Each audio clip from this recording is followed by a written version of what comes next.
So I'm Dr. Steve Perry. This is No Dumb Questions. I am excited today. I mean, genuinely excited. We're bringing this to you live, No Dumb Questions, from Livingstone College, Salisbury, North Carolina. Salisbury, North Carolina. Listen. How you spell North? North. That's what, where you from? Northeast. Come on, X. You know that. You don't get started, man. You know you're from North. We don't spell our THs or Fs. So it's just North. Like we don't. That's it. It is. That's it. That's Baltimore. Yeah, that's Baltimore well, for you it's too. East Coast thing. So we say if you North. went to school with X, it's NOF. Right, it's North. North. Right, so North Carolina. There's some beautiful houses down here, man. Yeah. Beautiful houses. Right. I wonder how they were made. But that's a different conversation. So I really want to start the conversation by introducing each of you. And really, I don't know too far into me doing an introduction because I believe that through our conversation, we're going to have a great introduction. I want to start with our host, Dr. Davis. Dr. Davis is, what number president are you? 13, the luckiest man in the world. How about that? Lucky 13. Of Livingstone College. Then I'm going to go over to also on the scene, Brother X. What's up, bro? How long have you been president of the NAACP? 18 years. 18 years in Connecticut, and on the national board as well. Yes, sir. Brother Muhammad, Yes, sir. organizer extraordinaire, Yeah. getting it done on Black Star Network. What's the name of the show that you have? The culture will provide you, Muhammad, Dr. Perry. So I had the opportunity to join Brother Muhammad on this show. And what each of you has in common, among other things, is your commitment to the culture. Brother Muhammad, what's the state of black culture today? Big question. Big question. First and foremost, Dr. Perry, thank you for the opportunity to be a part of No Dumb Questions. And I love the title and all that you're doing. I mean, when you talk about black culture, you're talking about an experience of a people who are, I would say we're still like a work in progress. We're still trying to figure some things out. After our time in chattel slavery and going through the history of our people, we're at a point right now where I think there is a lot of consciousness. I think there's like a mini revolution that's happening within our culture where we're trying to either hold on to some old school values and old systems of patriarchy and misogyny and racism and oppression. And then you got those of us who are saying, you know what, enough is enough. Let's think about an alternate or a different reality for our people to be in. So our culture is, I think, is a mixed bag of a lot of different things right now. I think it's not one particular thing, but I do believe that we're at a different place in terms of our consciousness, that we all know that something has to change. And I believe that's the nature, that's the essence of our culture right now, that we're engaged in it. A lot more of us, as you know, Doc, I always say on my show, we are the culture. That's been a mantra, of course, within hip hop and I love the spaces. But we know that at the end of the day, we have all that we need to really be the masters of our own fate. So, Dr. Davis, we hear a renaissance of sorts around historically black colleges. It reminds me of the 90s when Bill Cosby was on, Dr. Cosby was on The Cosby Show, and he always had an HBCU shirt on. Is that costume or is that commitment? I think we're caught between two opinions. Okay. I think in some cases it's definitely costume, because if you ask most people to name 20 HBCUs from the top of their head, they couldn't. You know, we can all name the big four. Sure. Howard, Hampton, Morehouse, Spelman. Then you might add in a FAMU, a Tuskegee because of the Tuskegee Airmen, Fisk because of the Jubilee Singers. I'm at 7. Yeah. I challenge someone to give me another 13, Jackson State, because of what Dion was doing. You hear what I said? What Dion was doing. I heard that. All right. And then but there are 104. I didn't see any shade. It was still sunny over here. Yeah, that's right. Yeah. It's 104 HBCUs. But we continue to lose HBCUs. Just this week, another one of our HBCUs lost their accreditation, or at least... Why is that? Like, let's have that honest conversation. Well... Because I'm sending kids to black colleges all the time. Well, I would tell you, I'm not... All HBCUs are not created equal. Okay.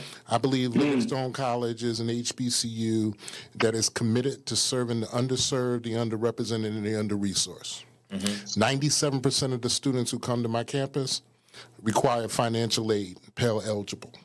73% of first-generation college attendees. People don't understand how big that is. 97%, when 13% of Americans are said to be poor, when 97% of your students are poor. Right. That's everybody. Somebody said to you, your wife has a 97% chance of cheating on you. You wouldn't necessarily think you should go forward with this thing. 97, that's your ass right That's there. right. Like, this a wrap. So 97% of the students who come here are, I know we want to come up with phrases like Pell eligible, but by definition are poor. Poor people, that's right. And 73% first-generation college attendees. The first in their families to ever go to college. Still in 2023. In 2023. My goal is to make sure that they might be the first, but they won't be the last. My man. We want to help them unlock their potential, unleash their power, unveil their purpose. I constantly tell legislators and the community abroad, right here in Salisbury, that without a Livingstone College, we will leave young people trapped at the bottom of the socioeconomic ladder with no means of escape. That's why what we do is critical. U.S. News and World Report ranked Livingstone College number 20 among top performers in social mobility. Most people don't get that. What that means is we take young people who are at the bottom of that socioeconomic ladder, and by the time we finish, they have the capacity to compete and contribute in a global context with confidence and competence. That's, again, President Davis of Livingstone College. Scott X, I just was at something you did this weekend. That's right. And New Haven, and it's a Million Jobs campaign. For the formerly incarcerated. That's where I was going to go. So I'm talking to the president of Livingstone, but I'm also talking to the president of the NAACP in Connecticut and on the national board of the NAACP in Connecticut, who is leading the charge to employ 1 million formerly incarcerated citizens. Can we talk about that? Well, if I pull back a little bit, I'd like to say... And can we, and again, Livingstone folks, thank you so much for your hospitality and technical. Is X's microphone on? I just want to make sure. Microphone checker, 1, 2, checker. You come on in. It's your studio, so they are not. Go ahead, one more time, X. Am I on now? One more. I don't hear myself. There we go. Your mic sounds nice. Check one. We are straight from the 90s. Don't let these suits fool you. We'll break into a public interview first. You can say Jackie Robinson. Don't play with us. How old you, good brother? We the uncles. We the uncles at the cookout. We'll show you how to do the WAP. Don't do it. With a short set. That's right. With a silk short set. Well, you know, but you gotta match down. You gotta match all the way down. All the way down. All the way down to the socks. That's right. All the way Dr. down to Perry, the socks. he's a Y'all former do the no DJ socks. now. No socks. Nah, you gotta go all the way down to the socks. You gotta take it all the way down to the Dr. socks. Davis is a former DJ now. That's what's up. Yeah. Yeah. I had to pull the turntable. Yeah, I'm gonna pull out the 1200s one turntable day. up on That's there. it right there. So X is taking us through. So you are starting a movement to work with the formerly incarcerated. You had a brother there who had. There's one piece. I have another title. Okay. I wear several hats. I'm also the National Criminal Justice Chair for the NAACP. So Okay. that's how I kind of got into this space. So talk about that, because whether we want to acknowledge it or not, there are a couple elements to the conversation that we often leave out, which is criminality within the black community is an issue that we have to deal with. I mean, it just is a fact. Too many of our brothers and sisters, but brothers in particular, have been incarcerated. That's just a direct correlation to poverty. Period. And lack of education. And lack of education, of course, here. Right. And then, of course, the change in the gender roles and some of the other parts, as Brother Muhammad mentioned. So talk a bit about this project that you have underway. So my travels around the country, in Detroit, Chicago, L.A., Connecticut, New York, North Carolina, in those conversations, many individuals have approached me and said that the NAACP needs to deal with this crisis around reentry, that there's a whole lot of training, and no jobs at the end. Young brothers and sisters are going through these programs, and at the end of the program, they may have 10 certificates in their book bag, but there's no job. Word. And I was like, nah, that can't be true. And once again, I sat down with brothers and sisters all around the country, and they're saying, listen, man, you got to deal with this. The NAACP has to get involved with this. You got these relationships with these companies and corporations. They write you a $200,000 check, a $100,000 check or whatever, but at the same time, they're not handling their responsibility around corporate responsibility and making sure that young brothers and sisters are getting opportunities to have jobs in these institutions and corporations. So started doing an investigation and started to do an inquiry around what actually is what's actually taking place in our communities and in our neighborhoods. And once again, I found out that the information was accurate. So, I don't want to just sit around and just talk about the problem. What is the solution? So I talked to the national staff and said, let's do the research to find out who is the best in hiring formerly incarcerated individuals. So we found out that Johns Hopkins Hospital, this is the best that I found. Yeah. The Johns Hopkins Hospital, well, let me just say this piece also. When the factories closed down, and kind of moved out of our communities, the hospitals became the number one employer. Yeah. Right. And healthcare, that's the reason why there's so much a fight around healthcare and the expenses around it and the jobs and the economic engines that they have become in our communities. So I say all that to say that Johns Hopkins Hospital CEO had put 10 jobs aside for the formerly incarcerated. I didn't believe it, so I went down to Baltimore and I found out that it was actually accurate. So I met with the CEO, met with the head of security, I met with the head of human resources, and it was accurate. They were hiring these young brothers and sisters that had murder charges, hot drug charges, all kinds of different charges. So I said, if you all could do this, I have a relationship with the Connecticut Hospital Association that oversees all 27 hospitals in the state of Connecticut. Let's see if we can sign an MOU agreement with all 27 hospitals. We got that done. We got it up and running in Connecticut. We're in 5 cities now. We're about to expand into more cities across the state and all throughout New England. Hopefully, once we get all of this solidified, we'll be expanding this across the country. That's dope. So, Brother Muhammad, you have a broadcast on Black Star Network, Roland Martin's network. Yes, sir. And you tackle issues in the culture in your show. Why that? Why now? It's so important because, if you look at what influences people's behavior, we can go down the list. We can say friends, we can say politics, policies and legislation, we can say media, but that all adds to one thing to me, the culture, right? The culture is such an influential force that we're influenced by the culture in a way that we may not even think we're influenced by the culture. Is the culture sick right now? It depends on, what the circumstances are. I would ask, what is the definition of the culture, though? Because everyone has different perceptions of what the culture is. So what is your that's a big question. That's a big question, big brother. I mean, for me, the culture is our traditions, and the way that we engage with one another. Culture is how do we interact with one another, right? And how do we interact with the systems that we are all a part of? So, in terms of government culture, like what is our what has been our relationship with the government? What has been our relationship around education? What has been our relationship around, families and communities, right?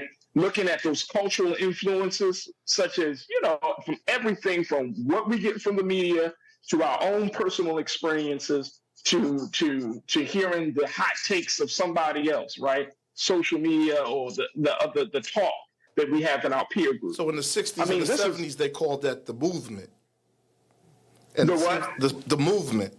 Are you down with the movement? Are you down with are you down with the culture? And guess what? And see, now we're in a time, big brother, where you say the movement, you gotta ask the question, which one? That's why I say which culture. Like which movement are we a part of right now? We can assume if somebody say, something such and such the struggle. Are you talking about the Black Power struggle, Black liberation struggle? You talking about the struggle to get from being unemployed to employed? Are you talking about the struggle of being Black in America? Or the struggle to which keep the struggle lights are we on talking at about? HBCU. Or the struggle, right. The struggle to keep the doors open and the lights on at HBCUs, the doors open, the lights on at a Black business. Like, which struggle are we talking about here? Here's a question I ask all of you. How do you think kids see Black people, our kids? Do you think that they see us, the uncles and dads, as people they aspire to be like? That's a good question. I think so. I think so. With the reflection of the music and how they display themselves in the music and how they look at one another and how they look at our community, I would say that it's very negative. Right. I don't know though. Okay. I don't know because I'm seeing something different, and it's interesting, Dr. Perry, that you bring this up because my son is 10 years old. My daughter's 4. My son is so cerebral in terms of he's an engineer in his head. You know what I'm saying? Like he's an engineer. He's an artist.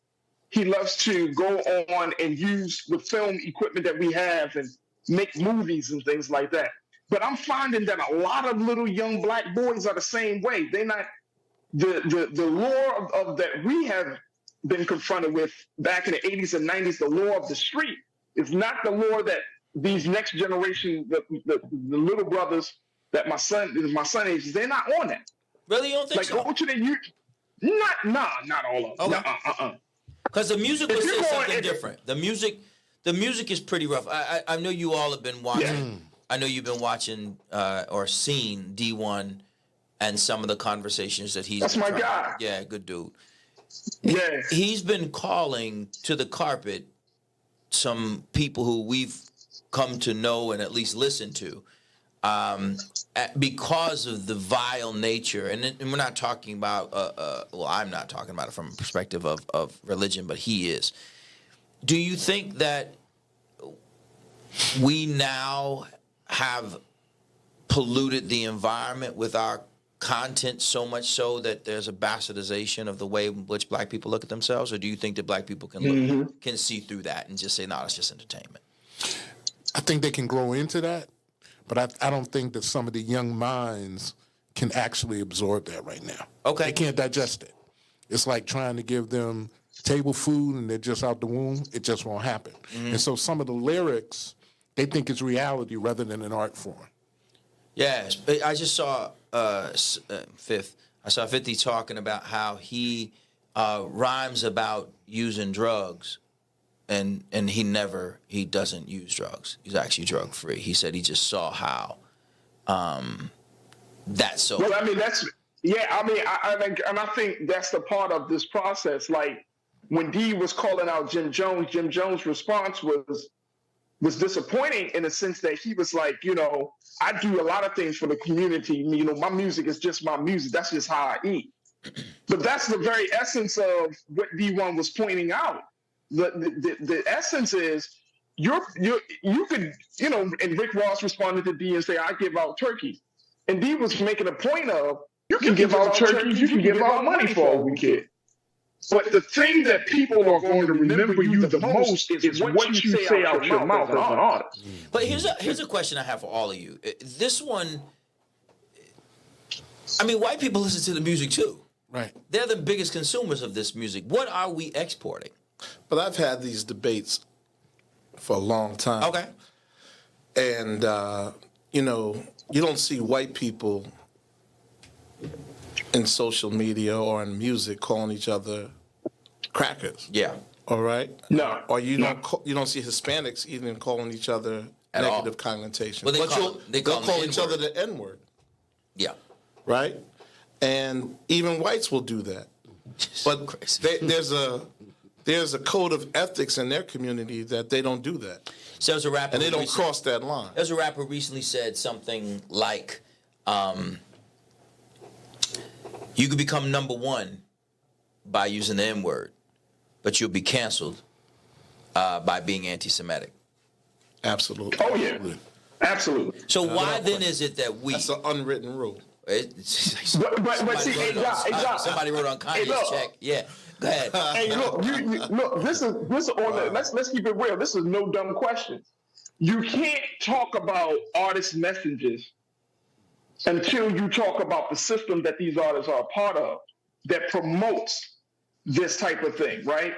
How many artists have outgrown that lifestyle? Sure, when you come into the industry at 17, 18, 19 years old, you saying all types of stuff out your mouth, right? I remember Nas said that. He's like, I was 18 years old when I put out Illmatic.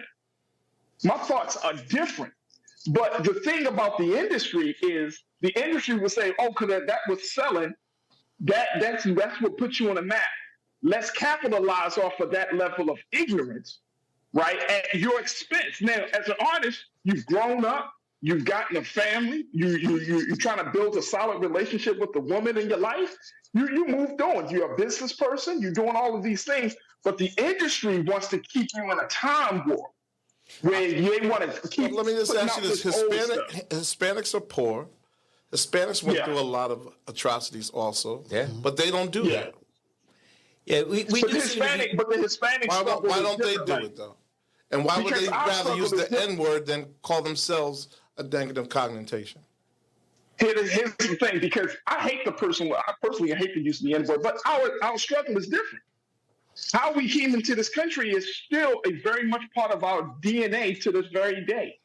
We have not fully addressed that horrendous experience of chattel slavery and what it has done to us. Now there are conversations about it in terms of there being certain type of traits and qualities that are placed into our DNA as a result of trauma. We're having conversations about trauma-informed care in schools and in the workplace, but we're not having the same level of conversation about historical experiences like chattel slavery.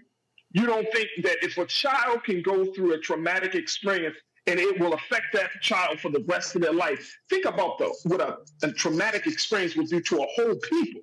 You know, I want to stay here for a second because one of the things that is easy to do is to go to the cookout and talk about the people who wore something outlandish or came in and acted and had kids who were acting badly.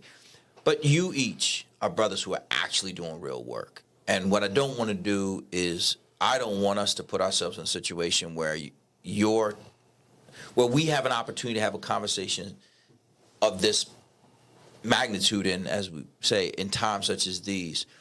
Let's talk about the work that you are doing collectively, Wow. that you are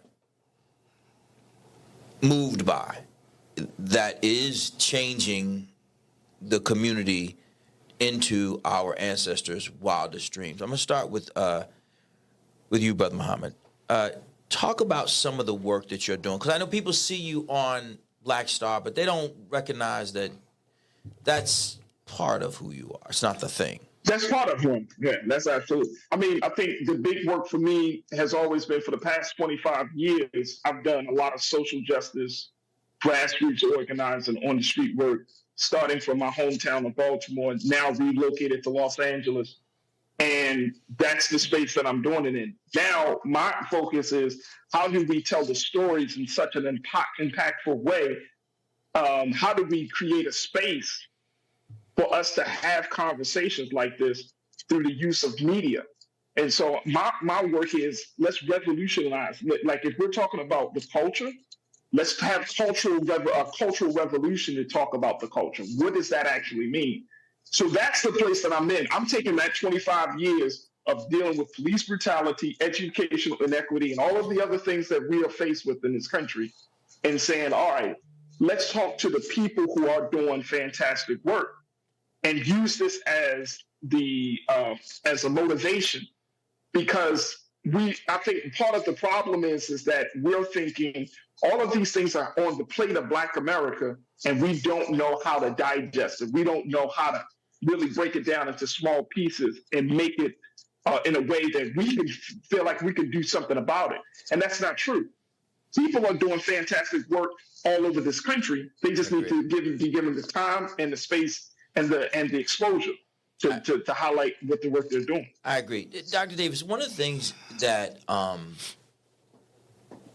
we do often is we focus on a title and we don't understand the function. I believe that one of the reasons why many young people don't aspire to certain things is because they don't really know what that person does in a day.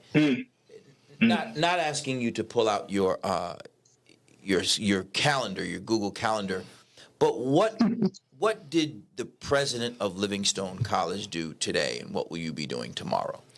Every day, I'm doing two things. Okay. Raising money, raising profile. Okay. When you raise money and profile, what you do is you end up attracting young people to the dream. You know, I think it was a rap artist said college is a game and it's ran good. It's true. Because there's some colleges that will have young people come and they'll leave in debt. On my campus, I've done something called the Career Readiness Institute, where every student starting their freshman year will receive 4 years of career readiness instruction aligned with their academic major. AI is real. Yes. But what I'm saying is I want them to get the real AI, acquired intelligence. And so that's some of the things to do. But So that's what you're doing, because I want people to understand you are. Let me tell you a real quick story. We had at one of our schools, we had the president of Coppin actually come to visit us. And for those who don't know, Coppin State is a historically Black college in greater Baltimore area. And when he came, this is our school. Our kids call our school a historically Black high school. And I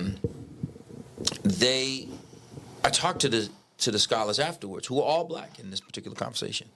And they just sat down with the president, and they said, I said, so how was it for you? You know, one of them said, I thought he was going to be white.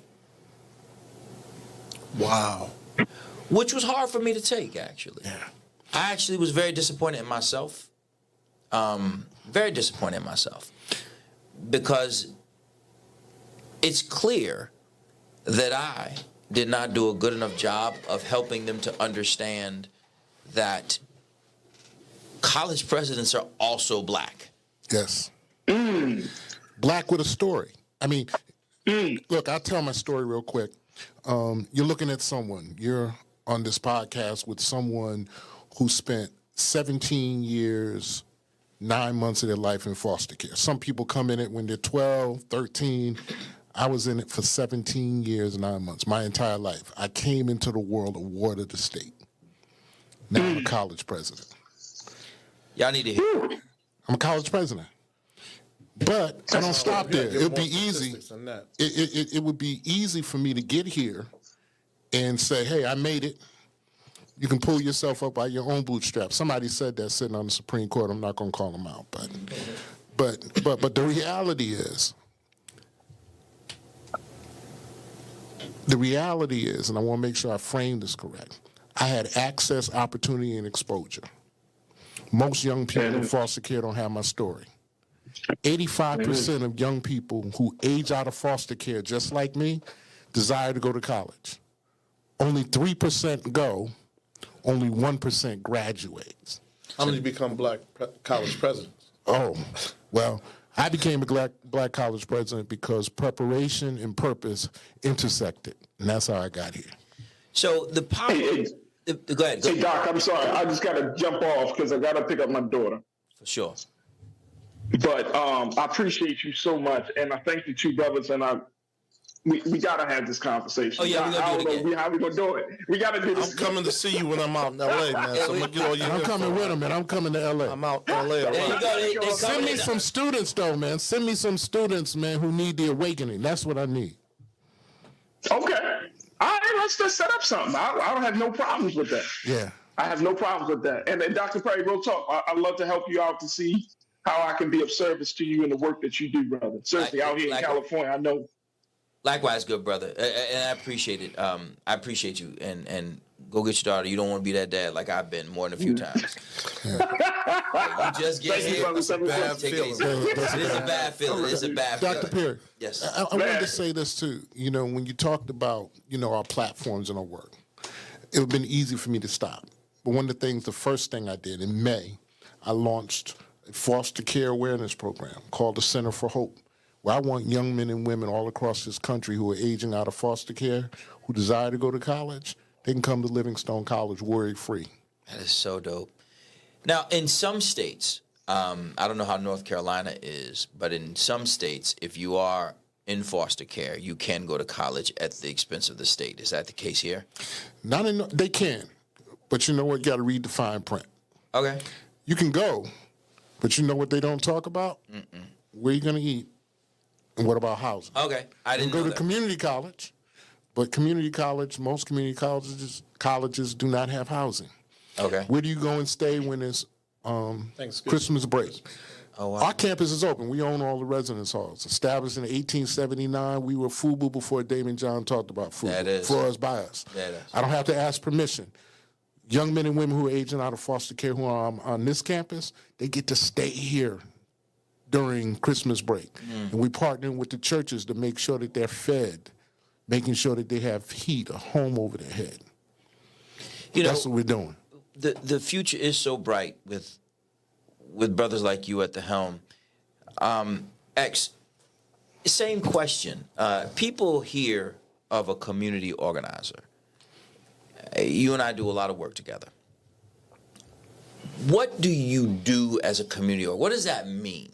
So the three of us marched in the Randy Cox case. And who's Randy Cox? So Randy Cox was similar to the Freddie Gray case, where a young man was in a paddy wagon or a police van in New Haven. And they did the rough ride where the police officers go real fast and they slam on the brakes. And the young man broke his neck and he was paralyzed from the neck down. We all march and protest. Ben Crump was with us in the largest police brutality settlement in the history of America. Which was? $45 million. So that's the type of things that I'm actively involved in. I want to talk about that. I'm going to talk about it because I want people to understand. We hear the term community organizer, but what does that like? So there wasn't just a parade. No, it's not like, no. So, I okay, call. there we go. I will break it down, brother. So I call Steve Perry. Yeah. I need 40 people to come. Yep. I called the brothers and sisters at the Boys and Girls Club. I need 40 or 50 people. Yep. Then I call the people at the churches. I need 10 here. I need 5 here. I need 4 here. And then we put a mass organizing march together of 400 people. And then who are you talking to in the meantime on the political side, though? Because you're doing more than one thing. And a lot of times we hear people say that they're organizers. Right. There are a lot of internet organizers. Right. But I'm talking about the analog organizers. Right. What do you do? I'm an old-fashioned, That's an old-school analog organizer. And you are. Right. You are. I have a list of relationships and capital of over 35 years of relationships that I could call on in different areas across the country. Mm-hmm. And I mobilize, organize, and galvanize individuals together to fight for justice. So we're in a situation now where there's a young man who has been paralyzed because the police wanted to hurt him. Right. A lot of us are familiar with the march. Right. But the march is not the point. So many behind the scenes. All right. So, because I want young people who watch this, I want them to really understand. That's just young. Let me take that back because I actually don't mean that. I want people who care about something in our community who are watching this to get a master class from you, someone who's organized throughout the country. Right. Okay, so there's a march. Big whoop. But it's very important, though. Okay. Those marches are important because it creates exposure. It helps people get familiar with the issue. Okay. It also gives opportunity for young people to come on down and start organizing themselves, learn how to organize. They sign up on the list. We follow up. We invite them to meetings. And a lot of individuals don't understand that great marches and protests and great movements and great culture changes and switches of how things switch in our communities. And if you're looking for a change, it has to happen with small groups. It's 5 to 10 to 15, 20 individuals in a meeting or in the basement of a church or in the library or on the corner, sitting around talking, having conversations and strategizing on how to make the actual changes happen. Going to Board of Education meetings, going to Police Commission meetings, going to meetings where you know that certain individuals will be at, so you could have a conversation. Going to cookouts, going to the club, to the barbershops, to nail salons, and making sure that individuals are aware of what's going on in the community. So, President Davis, you are having a movement tomorrow. Yeah, it's called commencement. Yeah. That's right. Students who completed their academic requirements will march across the stage and join the ranks of what I call the fraternity and sororities of educated men and women. I'm excited about that. They really are miracles to make it as far as they've made it. When we talk about young people, you work with young people at among the most pivotal points in their life where they feel grown. Right. They'll tell you that. Yeah. But they're not yet. Not quite. What do they care about? I'll tell you what I've learned in my year and a half of being a president. They care that you care. Okay. I do something on this campus where some say, you're a college president, you don't have time, let your vice president for academic affairs sit down with the students. I do something called one-on-one with 13. Students sign up for a block of time and they get to come and sit down with me and give me their constructive feedback and their criticisms. Okay. And oftentimes what encourages me is that they'll come, take up a 15-minute time slot to just thank me for giving them a forum. That's what's up. They also want to be a part of what we're doing. Okay. I'll give you a quick example. I challenge this community to look at Livingstone College in a different context on this campaign called Livingstone Reimagine. That this HBCU is a solution to many of the problems that plague this community. However, we're the most valuable tool in your toolbox, but you never leverage Livingstone College. You can leverage us to help you close this achievement gap. You can use this HBCU to help you deal with health disparities. So we have a reimagined approach to how people view an HBCU, so much so that the county commissioners now, when they're trying to leverage business and industry to set up shop in Rowan County and Salisbury, they remind them, did you know that we have an HBCU in our backyard, Livingstone College? What don't people know about HBCUs? What do they have wrong? They don't realize that we're institutions that punch well above our fighting weight, number one. And if That's we're real. not in play, So what do you mean by that? we represent 3% of all the colleges and universities in the country. But let me just give you one data point that will make most people cringe. 24% of the African-American graduates in STEM are graduates of HBCUs. So when you talk about being competitive, with China and in Europe, you can't do it unless you have HBCUs in the mix. Right, I was talking to the former president of Dillard when he was down there, Kimbrough, and they had the most graduates with a degree in physics of all schools That's right. in state. That's right. So what else don't people know about HBCUs? They don't know that we're diversity drivers that develop and deploy talent. That's my line, and I'm sticking to it. Okay. And what does that mean in a practical sense? When business and industries are looking for diverse talent, where do they go? They can't find it. They can find it at PWIs, but the talent pool is diluted. They can find a concentrated pool of talent on the campuses of HBCUs that are untapped, and we have the ability to pivot to meet workforce demand. One of the challenges that a lot of us who work with and or some who've gone to historically black colleges will say is that they're run like a small church, where the things that you want and need to exist, like having milk in the dining hall, having air conditioning in the dorms, having professors who show up to class. A lot of people, or people who would just call them back when they call the college.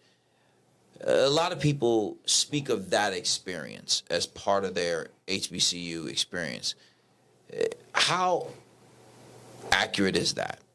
It's somewhat accurate. I'm always going to. As Scott would tell me, man, we're always going to keep it 100. Yep. And you said, what is this? No dumb questions. No dumb questions, right? Yeah. No dumb question.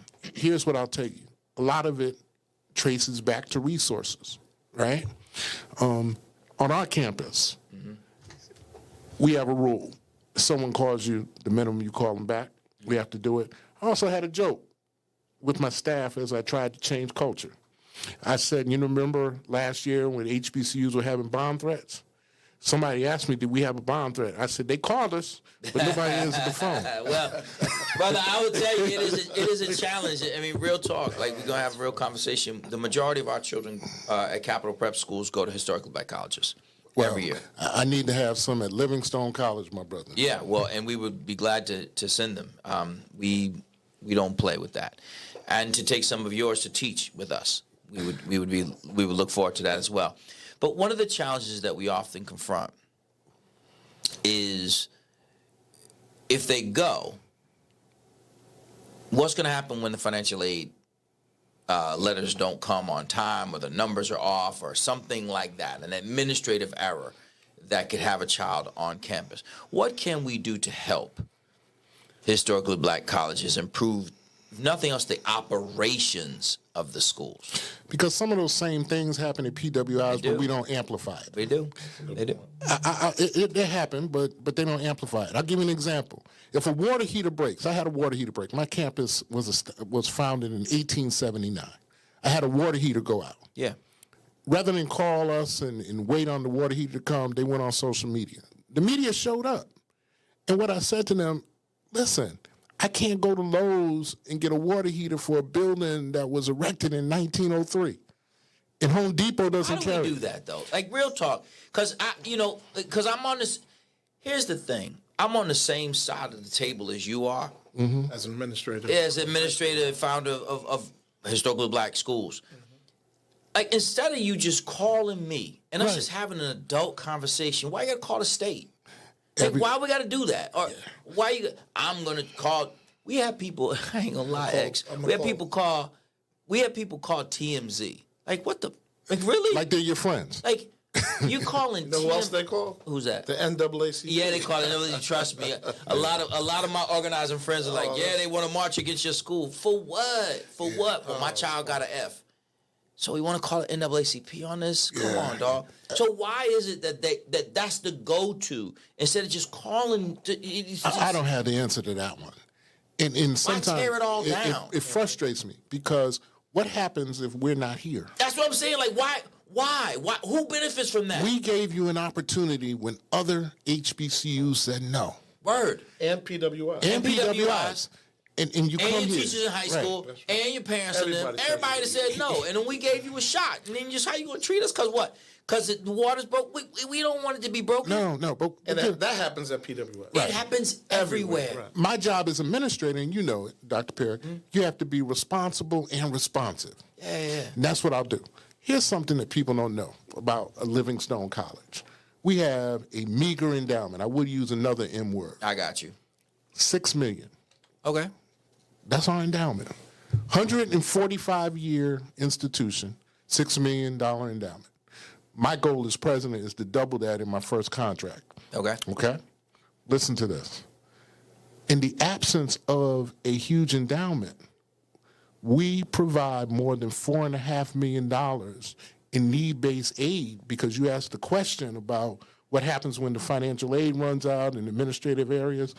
We find a way to keep students in school and their families. We invest in their families. That's why we have so much deferred maintenance on our campus, because we've opted to give it to students and their families. $4.5 million. To deal with the need, I mean, we give $4.5 million in need-based aid every year. That means we would need an $85 million endowment in place. What people don't to meet the understand, need. so what people often don't understand, X, when they're talking about endowments and they're talking about investments in a college, the endowment is the money that you have that doesn't come directly from the revenue, which is tuition, the tuition.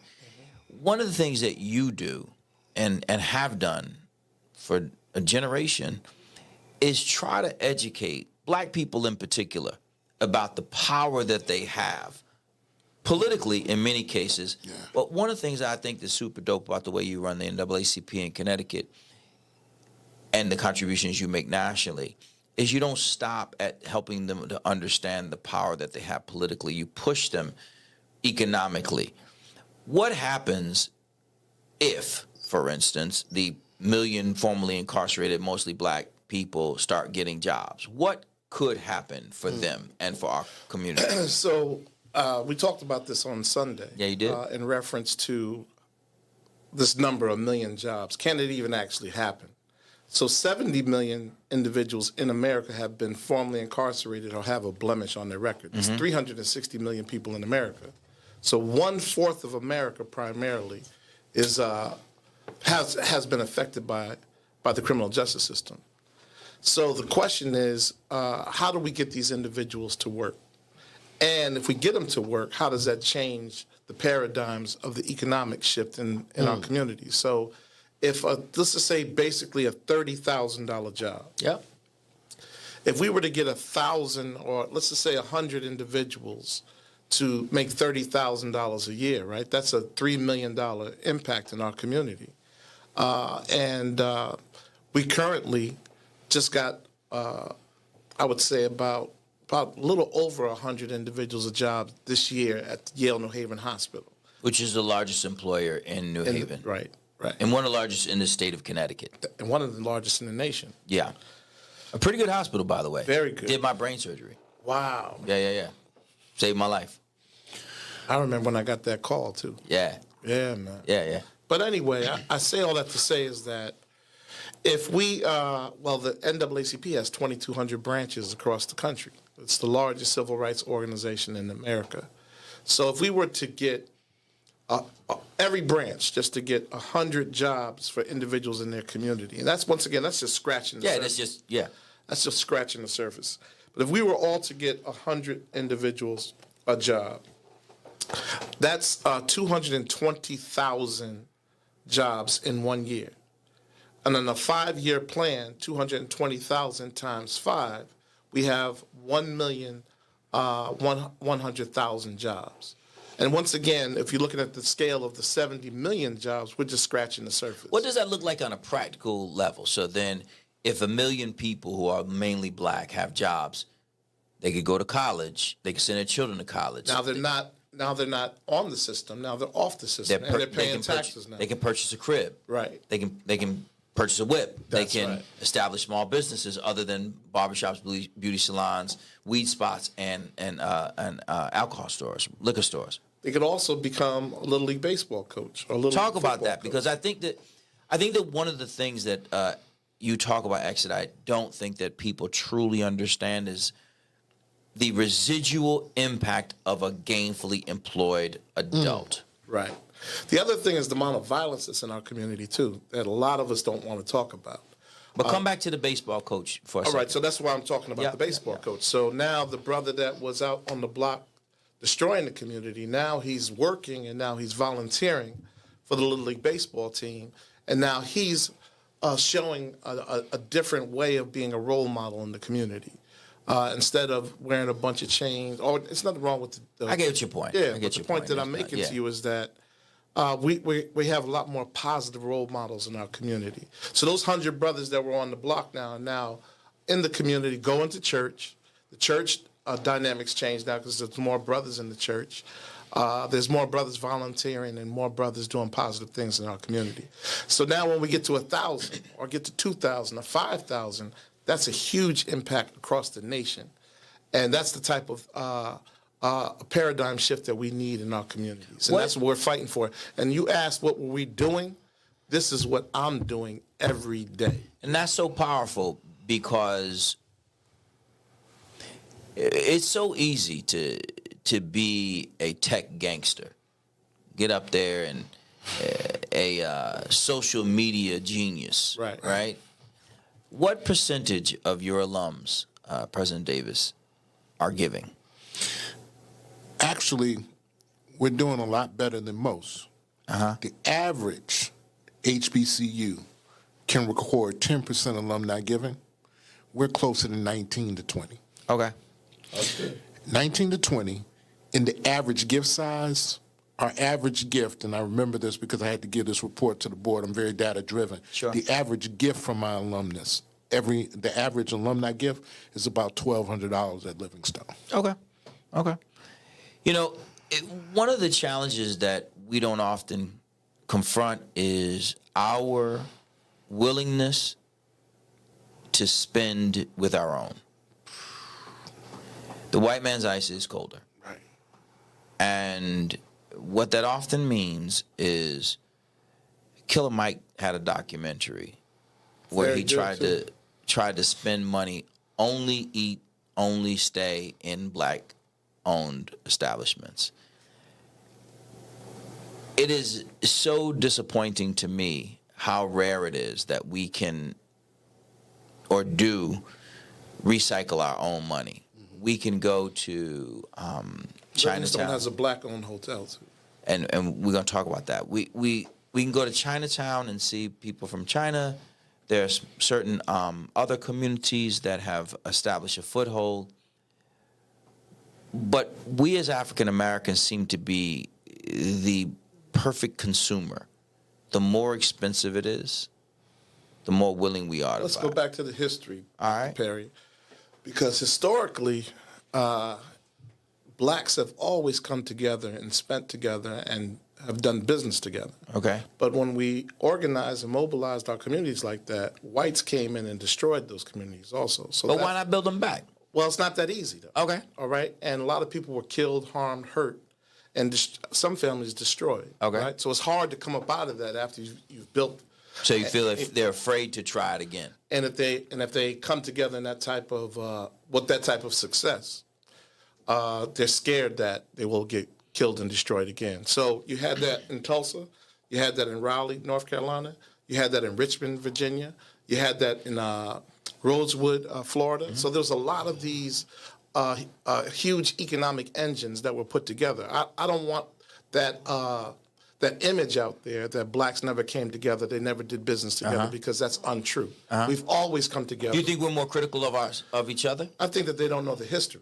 Right. But do you think that we, to your That's question, why the KKK came together, to destroy those communities. But do you think, and President Davis, you talked about this, but I'm asking you more directly, do you think that black students are more critical of a black college than they would be if they had gone to a white college? Do you think that that's the case? Yes, until you push back Okay. and give them information. Okay. Why did we build the colleges, though, in the first Yeah. place? A lot of them don't know. So We, Scott, need, saying- we need to teach that history. Right. And I agree with you there. But the Right. question I'm asking is, Because you couldn't go to the PWIs back then. well, some say you still can't. But one of the things that concerns me is I see when people send them to me, I see the run up on social when they rip a black school.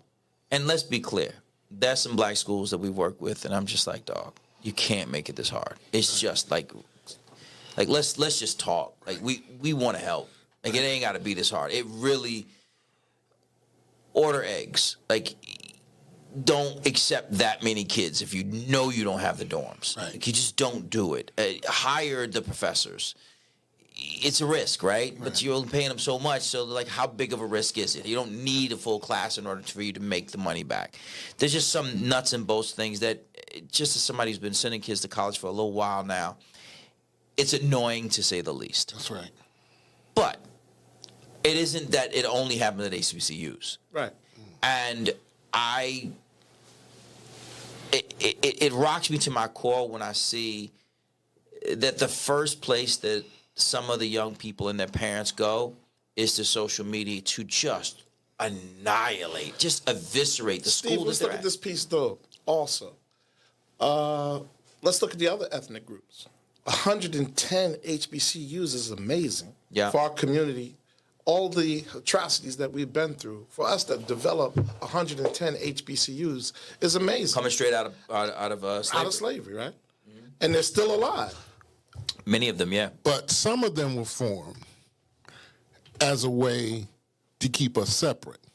Right. Not all HBCUs were founded for the purpose of liberating black folks. Some of them were founded. I would argue very few were. Yeah. I would argue That's that a very very few good were. point. I would argue that very few were. Bethune-Cookman was. Right. Livingstone was. Livingstone was. Right. Tuskegee, right? Booker T. Washington, Left Hampton. Yeah, I'm not. I'm leaving that one alone. But I know some that were. Right. I know some that were, and I would agree with you that I don't know that they were all formed for the same purpose. But they're here now, and part of the question that I have is, why does it feel to me that we are often so critical of our own community in ways that feel like it's a zero sum? Like, Self-hatred, okay, right? And that's the trauma that we've been through history of slavery and coming out of slavery, Jim Crow, the 60s movement, crack epidemic. We've been through so many.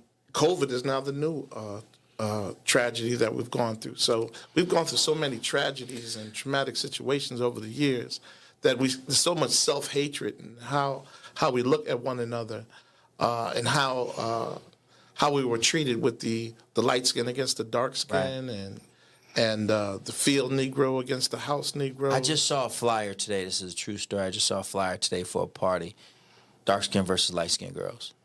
I didn't think it was serious. I didn't think it was. Well, Spike Lee talked about it in, what was the name of that movie? Do the right thing. Do the right Yeah. thing. But- School. Yeah, you do the right. Was it school? No, school day, No, school day, school day, days, school right? day, school day, school day. Talked about the yeah. light skin Yeah, yeah, yeah. sorority with Yeah, the yeah, dark, yeah. the deltas and the AKs. He really was trying to get at. Yeah, Yeah. that part. But you know what else? You got to remember, well, you don't have to remember, but I want us to also remember that we have a generation that if Google doesn't say it, it didn't happen. Okay. We also have a generation where they don't understand black excellence. I'll tell you something that I had to do, and X was there to witness it. I had an assembly. When I brought X down to see the campus, it was trashed. He would say, man, you got a lot of work to do. One assembly, we changed that. You know what we told him? How dare you? How dare you trash the grounds that your ancestors toiled, teared over? They left this for you, and you're going to trash. This is not state money. How do you do this? You can't go to the campus down the street and around the corner and take your fried chicken boxes and leave it. Students starting a movement. Throw trash out now. The students will police one another. Now, we don't do that here. Dog, we don't do that here. Campus is beautiful. You just walk through it. Yeah. It's beautiful. You know, and that's not hype, but they understand Got to it. educate them. Got to educate them. Yeah. So near the end, this we could do this for the next 6 hours, but I wanted to I want us to leave where we started, which is a question about the culture. Everyone's perspective on the culture is different. What because is your definition? my definition of culture, my definition of culture is the intersection of behaviors, beliefs, art, and strategies, which are different than behaviors. It's a way of thinking Wow. that establishes a group. That's a very good perception. Strategies. I like that one. Their strategies. There's some communities that clearly have a strategy. They clearly have a strategy. And that strategy is to own stuff. Lots of it. And then there's us. I don't